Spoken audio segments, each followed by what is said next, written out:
اور نادری وہ دعا ہے جو نبی کریم صلی اللہ علیہ وسلم نے خیبر کے مقام پر تب کی جب 40 دن ہر کوئی خود اپنے ہنر کو اپنے آپ کو آزماتا ہوا سب جاتے تھے، لیکن سامنے مرہب کھڑا ہوتا تھا اور مرہب کو دیکھ کے پھر واپس آ جاتے تھے۔ پھر نبی کریم صلی اللہ علیہ وسلم نے بولا کہ میں علم اس کو دوں گا جو اللہ کے نبی کا دوست ہوگا، اور اس کو وہ بھی، اور بالکل ایسی ہی چیزیں وائس ورسا۔ میں خیر کیونکہ میں اتنی ایکسائٹیڈ ہو چکی ہوں کہ میں آپ کو بتا نہیں سکتی۔ میں آؤں گی علامہ صاحب، آپ جو بات چھوڑی تھی اس کو پیچھے سے شروع کیجیے گا ذرا۔ تو میں عرض کر رہا تھا کہ حضور نے یہ ارشاد فرمایا کہ صاحب میں کل جو ہے علم اس شخص کے ہاتھ میں دوں گا کہ جو اللہ اور اس کے رسول کو دو سکتا ہے اور اللہ اور اس کا رسول اس کو دو سکتے ہیں۔ تو تمام صحابہ کرام رضوان اللہ تعالیٰ علیہم اجمعین کے ذہنوں میں یہ بات تھی کہ صاحب یہ کاش آج جو ہے یہ علم جو ہے وہ اس کے ہاتھ میں آ جائے، اور سب یہ جانتے تھے کہ حضرت علی کی جو ہے طبیعت ناساز ہے اور حضرت علی جو ہے وہ آج جو ہے وہ شاید اس جنگ میں جو ہے شریک نہیں ہو پائیں گے۔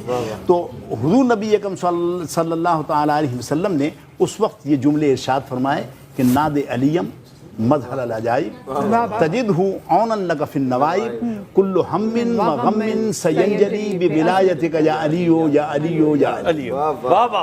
ایک تو پھر پڑھیے ذرا، یہ پھر پڑھیے ذرا، ایک بار پھر پڑھیے پڑھ لیں جن کو آتی ہے۔ ناد علیم مظہر العجائب تجدہ عونا لک فی النوائب کل ہم و غم سینجلی بولایتک یا علیو یا علیو یا علیو۔ اب بہت سے لوگ ہیں، اچھا بہت سے لوگ ہیں کہ وہ اس کے اندر کچھ اضافات کرتے ہیں، کہتے ہیں کہ صاحب ناد علی میں یہ ایک اضافہ کہ ناد علیم مظہر العجائب تجدہ عونا لک فی النوائب کل ہم و غم سینجلی بجلالتک یا اللہ یا اللہ یا اللہ بنبوتک یا محمد یا محمد یا محمد اور بولایتک یا علیو یا علی۔ ہمارے استاد علامہ نصر اللہ خان صاحب اللہ تعالیٰ ان کے درجات بلند فرمائے اور جنت الفردوس میں ان کو اعلیٰ مقام عطا فرمائے۔ اچھا وہ بہت محتاط شخصیت تھے، دورہ حدیث ہم نے ان کے پاس کیا، اصغر بھائی نے بھی اور میں نے بھی، دونوں نے جو ہے مولانا اصغر صاحب نے اور میں نے، دونوں نے جو ہے دورہ حدیث ان کے پاس کیا۔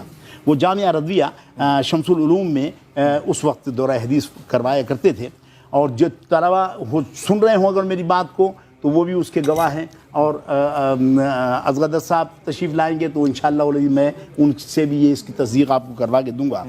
تو ہم نے جو ہے وہ جب ان سے بات کی، وہ محتاط کتنے تھے کہ محرم کی یکم محرم سے 10 محرم تک وہ سیاہ کپڑے نہیں پہنتے تھے، یعنی جیسے حضرت نے پہنا ہوا ہے چوغا ویسا وہ تھا ان کے پاس، لیکن وہ یکم محرم سے 10 محرم تک نہیں کہتے تھے کہ مشابہت پیدا نہ ہو۔ اب یہ میں آپ کو اس لیے کہہ رہا ہوں، کیا کہہ رہے ہیں آپ یہ اس کو آپ دوبارہ صحیح دوبارہ وضاحت سے فرمائیے۔ یہ وہ محتاط اتنے تھے، کپڑے کالے اس لیے نہیں پہنتے تھے کہ کئی شیعوں سے مشابہت نہ ہو جائے۔ صحیح۔ اب ایسا آدمی جب ناد علی پڑھے گا،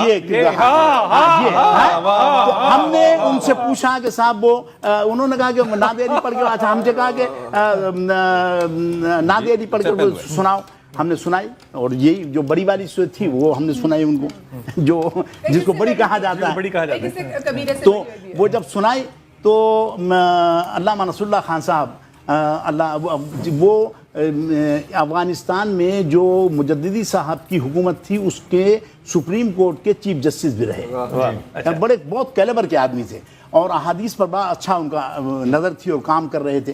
تو بلکہ احادیث پر یہ ہے کہ بخاری شریف میں جو حدیث ہے ایک صفحے پر جو ہے وہ پوری جتنی بھی سیاہ ستہ میں حدیث ہیں وہ ایک ہی صفحے پر جو ہے جمع کر رہے تھے، یعنی بہت بڑا کام تھا جو 12 صدیوں پہلے ہوا ہے، وہ اس کو جو ہے وہ دوبارہ کر رہے تھے۔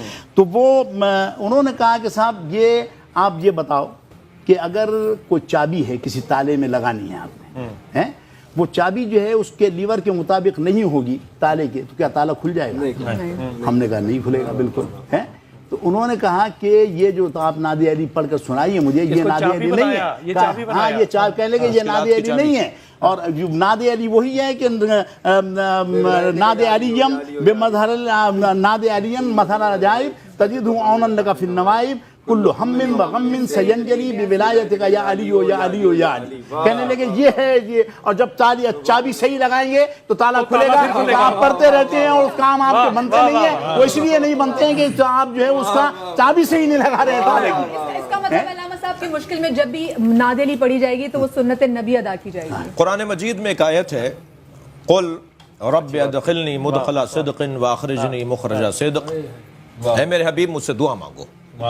یہ قل کی جو آیات ہیں وہ قرآن میں بہت کم ہیں جہاں سے قل سے شروع ہو رہا ہے، ورنہ تو ہر بات پیغمبر کو اللہ نے کہی اور پیغمبر نے آگے بڑھائی اور تبلیغ کی. مگر کچھ آیات کا آغاز ہو رہا ہے قل کے ذریعے. قل مجھ سے کہو اے میرے حبیب مجھ سے دعا مانگو رب ادخلنی، یا اللہ مجھے ہر کام میں سچائی کے ساتھ داخلہ عطا فرما. رب ادخلنی مدخل صدق واخرجنی مخرج صدق، اور مجھے ہر کام سے سچائی کے ساتھ خارجہ عطا فرما.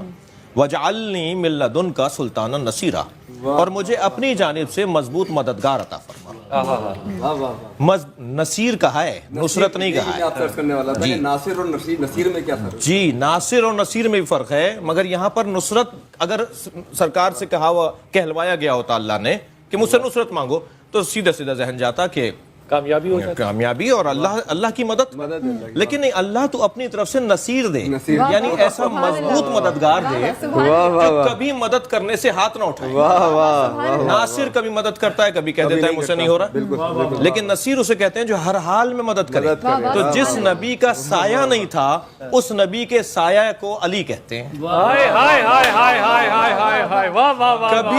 کبھی سرکار کا ساتھ نہیں چھوڑا. اور ایک جگہ جیسے حکیم صاحب فرما رہے تھے، ایک جگہ جنگ تبوک کے موقع پر اگر حضرت نے فرمایا کہ تم رک جاؤ میں چلا جاتا ہوں، تو آپ نے فرمایا کیا تمہیں یہ پسند نہیں ہے کہ اب اگر یہ چھوڑ کر بھی جا رہے ہیں تو وہ فضیلت دے رہے ہیں جو کوئی شریک نہیں ہے. جی ہاں، اور وہ یہ کہ تمہاری نسبت میرے ساتھ ایسے جیسے ہارون اور موسیٰ. نصیر یعنی مددگار. اب قرآن کی روح سے مولا علی سے مدد مانگنا، جب پیغمبر کو مددگار اللہ دے رہا ہے تو ہم اگر سنت پیغمبر پہ عمل کر کے مدد مانگ رہے ہوں تو یہ عین توحید ہے. واہ واہ سبحان اللہ. میں یہاں پہ بریک لینے جا رہی ہوں، جب بریک سے واپس آئیں گے تو یہ بھی ضرور پوچھنا چاہیں گے کہ خیبر کے جب واقعہ ہوا تھا تو حضرت علی وہاں پہ نہیں تھے، وہ کسی اور جگہ پہ تھے، اور جس طرح وہ پہنچے وہ پوچھیں گے راما صاحب سے. کہیں میں جائے گا بریک کے بعد.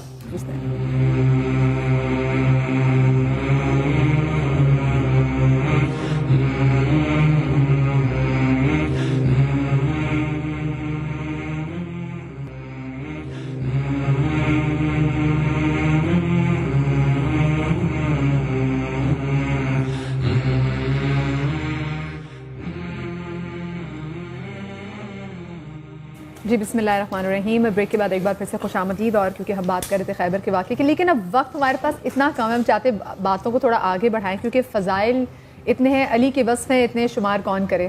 وہی والی بات ہے کہ ہم اتنا پہنچ ہی نہیں سکتے، اور ہماری محفلیں، ہماری نشست اتنی چھوٹی ہوتی ہے، وقت کی مدت اتنی کم ہوتی ہے. کل انشاءاللہ بڑھائیں گے. جی آپ نے جو بات کی اسی کو میں آگے بڑھاتا ہوں کہ لم یرد لأحد من الصحابہ کما ورد فی حق علی بن ابی طالب. جو فضائل مولا علی علیہ السلام کے بارے میں وارد ہوئے ہیں، کسی صحابہ کے بارے میں، کسی صحابی کے بارے میں اتنے ایک شخصیت کے بارے میں فضائل نہیں آئے. میں صرف ایک واقعے کی طرف، جب سرکار معراج پہ تشریف لے گئے تو آپ نے دیکھا کہ اونٹوں کی ایک قطار ہے جس پہ مال لدھا ہوا ہے، سامان لدھا ہوا ہے، اور اس کا آغاز بھی نہیں دکھائی دے رہا اور اس کا اختتام بھی نظر نہیں آ رہا. آپ نے جبریل سے پوچھا جبریل یہ مال کیا ہے، یہ اونٹ کہاں جا رہے ہیں، ان کی تعداد کتنی ہے، آخر یہ کیا لے جا رہے ہیں. اچھا یہ بھی طے ہے کہ سرکار نے جبریل سے جو پوچھا تو جبریل انہیں پڑھا نہیں رہے تھے، بلکہ وہ ایک روایت بننی تھی جو ہم تک پہنچنی تھی. سرکار نے پوچھا کہ یہ کیا ہے تو حضرت نے فرمایا کہ یا رسول اللہ یہ آپ کی فاطمہ کا جہیز ہے. اللہ اکبر. سرکار نے فرمایا ایک اونٹ رکواؤ اور اس میں سے مال دیکھو کہ اس میں کیا ہے. میری فاطمہ کا جہیز کیا ہے؟ توجہ چاہوں گا، میری فاطمہ کا جہیز کیا ہے. ایک اونٹ بٹھوایا گیا، ایک پہ سے مال اتروا کے جب اسے کھولا گیا تو اس میں 1000 کتابیں تھیں اور ہر کتاب میں علی کے 1000 فضائل لکھے. اللہ اکبر. کا تمہاری فاطمہ کا جہیز ہی یہ ہے کہ علی کے اتنے فضائل ہیں، یہ فاطمہ کا جہیز.